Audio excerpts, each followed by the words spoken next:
শিলিগুড়ি 33 নম্বর ওয়ার্ডের গেট বাজারে মাদক স্প্রে করে চুরি, আতঙ্কে এলাকাবাসী। শিলিগুড়ি নিউ জলপাইগুড়ি থানার অন্তর্গত 33 নম্বর ওয়ার্ডের গেট বাজার সংলগ্ন এলাকায় বুধবার ভোর রাতে চাঞ্চল্যকর চুরির ঘটনা ঘটল। আমাদের অনেক দিনের গয়না এগুলো, এবার কিন্তু এদেরকে এক্সচেঞ্জ করাতে হবে। নিশ্চয়ই, আমাদের এক্সচেঞ্জ পলিসিটা বেস্ট। তানিশকে আমরা সব ধরনের গয়না সমান কদর করে থাকি, তা সে যতই পুরনো হোক না কেন, ছোট বা বড়, যেখান থেকেই কেনা হোক না কেন, আমাদের প্রসেসটা খুব সহজ এবং ট্রান্সপারেন্ট। সবকিছু এই স্টোরেই হবে, আপনাদের চোখের সামনে। আগে তো এরকম কোনো শোরুমে দেখিনি। খুব সুন্দর, ঠিক তোর মতো। 100% value, 100% trust. Tanishq.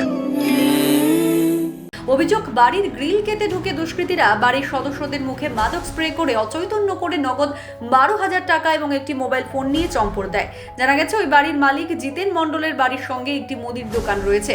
ভোর রাতে দোকান লুট করার সময় আওয়াজ টের পেয়ে জিতেন বাবুর স্ত্রী চিৎকার করলে চোরের বাড়ির মোট 8 জন সদস্যকে মাদক স্প্রে করে অজ্ঞান করে দেয়।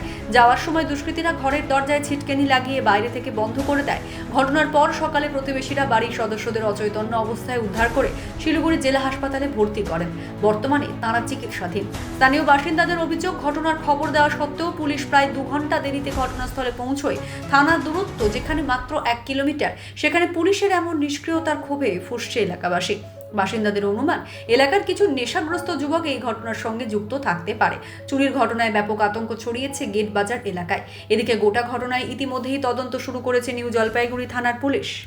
আমাদেরকে 4টার সময় ফোন আসলো যে এরকম চোর এসে, তো পরে ওনারা বলল যে যিনি একজন টের পেয়েছে, বাকি সবাই বেহোশ। বাইরের থেকে ছিটকানি আটকাইছে, মেন গ্রিল দুটো তালা ভেঙেছে, ভেঙে মেন গেট ভেঙে যখন একজন টের পাইছে চিল্লাচিল্লি করছে, তখন বাকি সবাই পালাইছে। বাইরের থেকে ছিটকানি আটকাই দিয়েছে আবার দরজা, ওই জন্য ওনারা পালাই গেছে। আর এনারা কেউ ধরতে পারি না। আর বাকি যারা বাড়ির সদস্য ছিল ওনারা উঠে যে যাবে, সবাই বেহোশ, মানে উঠলে মাথা চক্কর দিয়ে দিচ্ছে। ওনারা প্রত্যেককে মানে স্প্রে করছে, স্প্রে করে কোনো নেশা জাতীয় কিছু করছে। কতজন মানে পরিবারের সদস্যদের হাসপাতালে? প্রায় 7জনকে হাসপাতালে নিয়ে যাওয়া হয়েছে। মানে ওনারা কি অবস্থায় এখন রয়েছেন? মানে ওনারা এখন হাসপাতালে এখনো কিছু বোঝায়, কিন্তু ওনারা কেউ হোশ নাই, মানে চলতে পারতেছে না। আচ্ছা, বাড়ির মালিকের নাম কি? বাড়ির মালিকের নাম জিতেন মণ্ডল। আচ্ছা, পুলিশকে আপনারা জানিয়েছেন? পুলিশকে আমরা 9টার সময় থানা থেকে বলে এসেছি। থানার থেকে বললো ভ্যান যাবে, ওনাদেরকে আপনারা হসপিটালে ভর্তি। পুলিশ এসছে? পুলিশ আসেনি এখন অবধি, পুলিশ আসেনি। কতক্ষণ হয়েছে আপনারা? মোটামুটি প্রায় ঘন্টা 2 হলো, 2 ঘন্টা আগে পুলিশকে জানাইছি। আপনার নামটা? গণেশ সরকার। আরতি মণ্ডল। আমি হচ্ছে এ বাড়ির ভাই বোন। হ্যাঁ, আমার ভাসুরের বাড়ি। কি বলবেন এত বড় এই যে চুরি? এত বড় চুরি আর কি বলবো আমরা, দুঃখজনক বিষয়। যেহেতু লোকগুলো অসুস্থ হয়ে গেছে, সবাই অসুস্থ, সবাই বেহুশ হয়ে আছে, এটাই দুঃখ। এটার জন্যই খারাপ লাগে। কারা করতে পারে এটাই তো বলতে পারছি না এখন, কি বলবো।